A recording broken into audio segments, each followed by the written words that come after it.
ये जो आयन है ना, ये आयन को स्टिमुलेट करने का काम मैग्नेट करता है, मैग्नेटिज्म करता है। अभी मैग्नेट्स दो प्रकार के, एक तो है टेम्पररी मैग्नेट्स और एक परमानेंट मैग्नेट। एक जो मैग्नेट है ये इंडस्ट्रियल पर्पस यूज किए जाते हैं, आपने फ्रिज पर चिपकाए रहेंगे, आपके कबर्ड पर आपके चिपकाया होगा और फिर कुछ महीनों के बाद वो गिर जाते हैं। That they all are human made magnet, उसे इलेक्ट्रोफाइंग प्रोसेस के माध्यम से तैयार किए जाते हैं। मैं उस मैग्नेट के बारे में बात नहीं कर रहा हूं, मैं बात कर रहा हूं neodymium bipolar medical grade magnet. ये शब्द को आप थोड़ा सा बार बार ध्यान में रखने की कोशिश कीजिए, मैं बार बार ये शब्द का प्रयोग भी करने वाला हूं। Medical grade neodymium bipolar medical grade magnets, rarest magnets found on the earth. ये जो मैग्नेट्स है ये ह्यूमन मेड नहीं है, ये नेचुरल मैग्नेट्स है। अब ये मैग्नेट्स बनते कहाँ हैं, कैसे बनते हैं, इसको मैं थोड़ी सी जानकारी आप लोगों को देना चाहता हूं। Neodymium bipolar magnet, earth is a magnet, yes और नो, डू यू बिलीव? हमारी पृथ्वी जो है एक मैग्नेट है, स्कूल में पढ़ा है, नॉर्थ पोल साउथ पोल जो भी है, अर्थ इज अ मैग्नेट। अर्थ घूम रही है, यस और नो?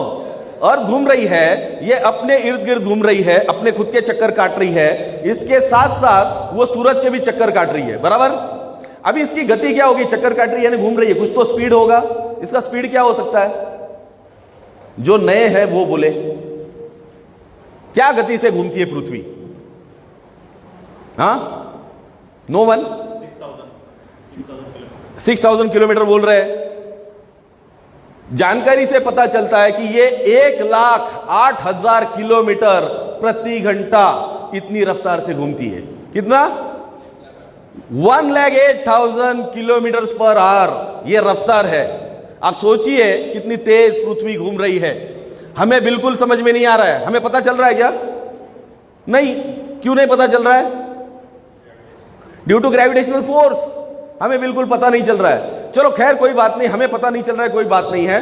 पृथ्वी घूम रही है, अर्थ जो है चक्कर काट रही है। अभी अर्थ के गर्भ में भी बहुत कुछ हो रहा है।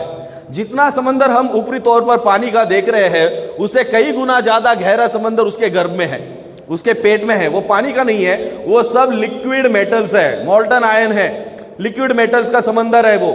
और ये भी है ना घूम रहा है। अब ये जो लिक्विड मेटल्स है, ये घूमते समय ये संघर्ष होता है, घर्षण होता है एक दूसरे के साथ अंदर, और उसमें से जो ऊर्जा तैयार होती है उसे फ्रिक्शनल एनर्जी या फिर मैग्नेटिक एनर्जी कहा जाता है। और ये जो मैग्नेटिक एनर्जी है ये नेचुरली हमें मिला करती थी।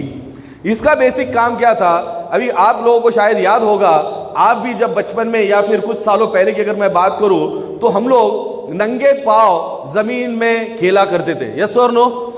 नंगे पांव खेला करते थे। बहुत रेयर पैर में जूते या चप्पल होते थे, खास करके खेलते समय तो बिल्कुल नहीं पहनते थे। और फिर क्या होता था, वो नेचुरल मैग्नेटिज्म हमें मिला करता था।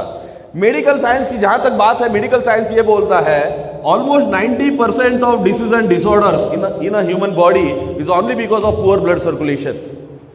90% जो बीमारियां पनक रही है हमारे शरीर में, उसका रूट कॉज है पुअर ब्लड सर्कुलेशन।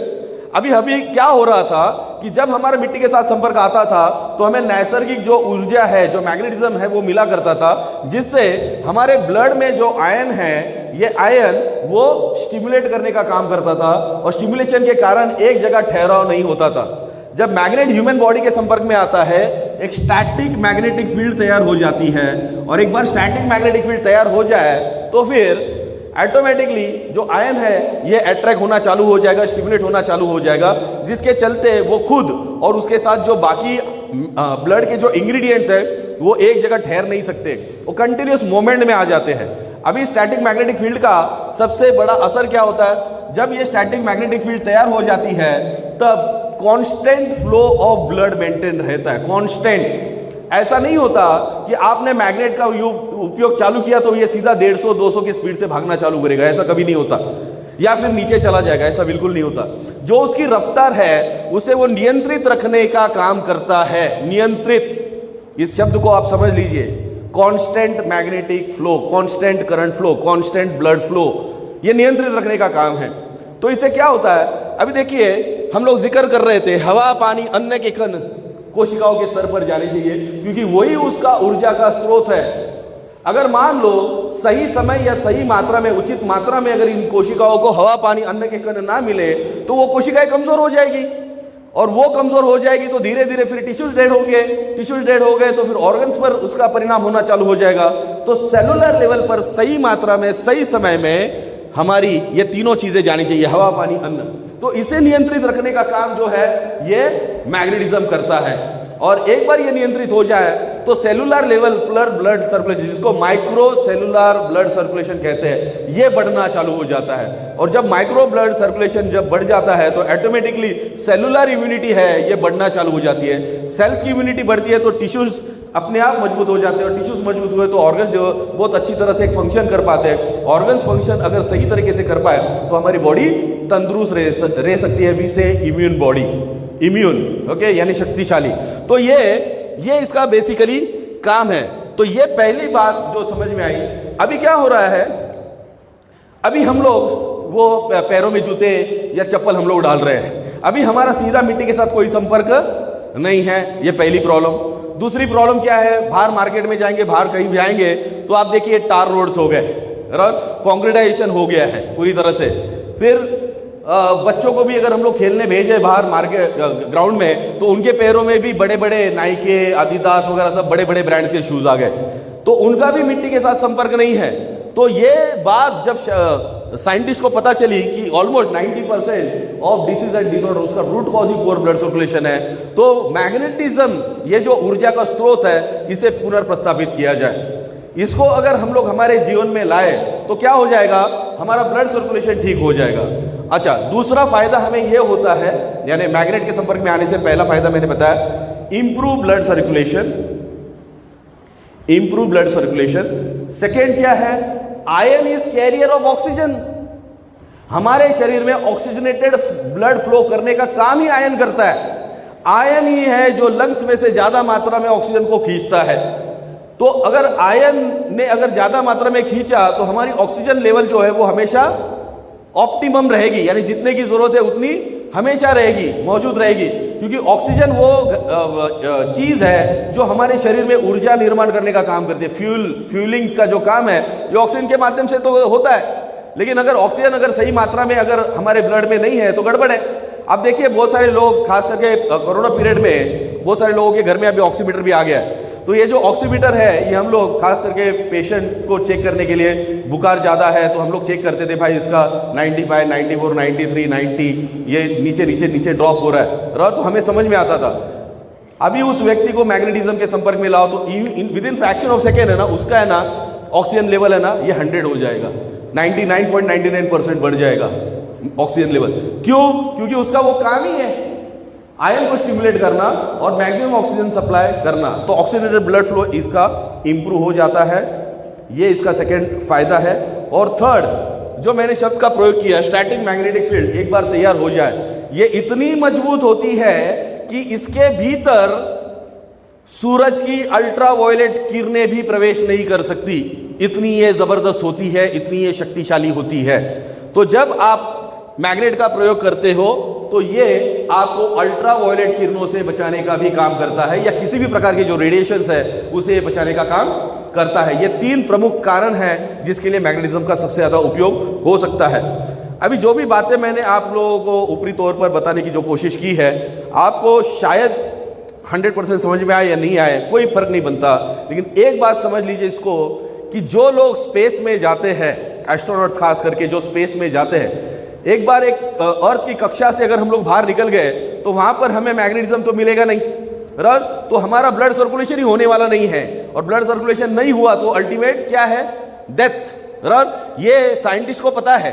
तो ये साइंटिस्ट ने क्या किया, जो सूट पहनकर जाते हैं एस्ट्रोनॉट, जो सूट डालते हैं उस सूट में नियोडिमियम मैग्नेट्स होते हैं। क्लियर? तो ज्यादा टेक्निकल मत जाओ, उन्होंने वो सूट डाले तो समझ लो कुछ तो कारण रहेगा, कुछ तो रीजन रहेगा। तो इतना ये मजबूत है मैग्नेटिज्म, हमारे जीवन की सबसे अहम ज़रूरत है, जिससे हमारा ब्लड सर्कुलेशन ठीक होगा, ऑक्सीजन लेवल एनहांस होगी और हमें रेडिएशन से बचाएगा, ताकि हम लोग हेल्दी लाइफ लीड कर सकते हैं। अभी जो मैग्नेट्स के बारे में जो मैं बात कर रहा था, नियोडिमियम मैग्नेट, ये केवल 4 देश है जो सबसे ज़्यादा इसको माइन करते हैं या इसको निकाला जाता है। करीबन 700-800 फीट अर्थ के गर्भ में जाके इसे निकाला जाता है। पहले नंबर पर है Korea, then Japan, then China और यूएसए। ये 4 देश है जो इसको निकालते हैं, फिर इसको फाइन प्रोसेस करने के बाद निकल कोटिंग से मार्केट में इसे लाया जाता है फिनिश गुड के तौर पर। तो ये मैग्नेट्स बाहर से इंपोर्ट होते हैं। और ख़ास करके मुझे इस विषय पर बहुत फ़ख्र होता है, भारत में एक व्यक्ति का नाम लेते समय, खास करके हर प्रेजेंटेशन में हम लोग नाम लेते ही है, और उस व्यक्ति का नाम है doctor Sagar Joshi. Please Sagar Joshi sir के लिए ज़रा जोरदार तालियां हो जाए। एकमात्र व्यक्ति पूरे भारतवर्ष में जिन्होंने मैग्नेटिज्म इस विषय पर 16 साल लगातार अध्ययन किया, अभ्यास किया, रिसर्च किया, और रिसर्च करने के बाद जो उन्होंने अपनी थीसिस जहाँ पर भी रखी, आयुष मंत्रालय कही है या जहाँ जहाँ पर वो गए, तो वहाँ पर ये थीसिस रखने के बाद उनको 2 डॉक्टरेट इन उपाधियों से नवाजा गया है। 2 डॉक्टरेट, ये बहुत बड़ी बात है हमारे सभी के लिए। और खुशी इस बात की भी है, आज हम लोग हमारे ही ऑफिस में सर कैबिन में है और हम लोग यहाँ पर प्रेजेंटेशन दे रहे हैं। आप उनको पर्सनली बाद में मिल भी सकते हैं after the presentation. So doctor Sagar Joshi sir ने जब मैग्नेटिज्म इस विषय को अच्छी तरह से परखा, अभ्यास किया, तो उन्हें पता चला कि ये विषय हमारे जीवन का सबसे बड़ा मूल्य है, ये हमारे जीवन की सबसे बड़ी ज़रूरत है। अगर मैग्नेटिज्म को पुनर्प्रस्तापित किया जाए तो हम लोग बहुत सारी बड़ी से बड़ी बीमारियों से लड़ सकते हैं। जितने भी सेलुलर ब्लड सर्कुलेटरी डिसऑर्डर्स है, सॉरी, ये सभी ब्लड सर्कुलेटरी डिसऑर्डर्स से हम लोग अपने आप को बचा सकते हैं। और केवल उतना ही नहीं, अगर कोई बीमार है इन ब्लड सर्कुलेटरी डिसऑर्डर से, तो वो उसमें से बाहर निकालने के लिए हमारी सहायता कर सकता है। इतना ये ज़बरदस्त विषय है। तो दोस्तों, जब सागर जोशी सर ने ये सारा विषय देखा, समझा, तो इसे एक प्रोडक्ट का स्वरूप भी देना था, क्योंकि मैग्नेट कोई ऐसी चीज़ नहीं है कि भाई खाए, बराबर। जैसे हम लोग आमतौर पर सप्लीमेंट्स खाते हैं या दवाई खाते हैं, तो वैसे मैग्नेट तो कोई खाने की चीज़ नहीं है। तो वो सोच समझने के बाद एक जो स्थिति है जिसे हम लोग कहते हैं नींद एक ऐसी स्थिति है जहाँ पर हर एक इंसान अपने आप को रिजुवेनेट करने का काम करता है। सबसे ज़्यादा जो सेलुलर रिजुवेनेशन होता है या रिपेयर वर्क होता है, वो रात के सोते समय ही ज़्यादा मात्रा में होता है। तो वो सबसे बेस्ट समय था। तो सर के मन में एक बात आई कि क्यों ना उसी समय का अगर हम लोग उपयोग करें और उसी वक्त में अगर हम लोग इस ऊर्जा को लोगों को दे, तो हो सकता है कि हमारा जो रिजुवेनेशन का जो काम है ये और ज़्यादा उसे गति मिलेगी और हम लोग जल्द से जल्द ठीक हो सकते हैं, या फिर हमारी जो इम्यूनिटी लेवल है ये हमारी बरकरार रह सकती है। तो सर ने इसको एक प्रोडक्ट स्वरूप हमारे जीवन में लाया है, और ये प्रोडक्ट मैं आप लोगों के सामने दिखाऊंगा, पेश करूंगा। इसमें टोटल 4 प्रोडक्ट है। इस 4 प्रोडक्ट में पहला प्रोडक्ट है mat. First product is mat, second product is pillow mat, third product is bracelet, and fourth product is water energy pad.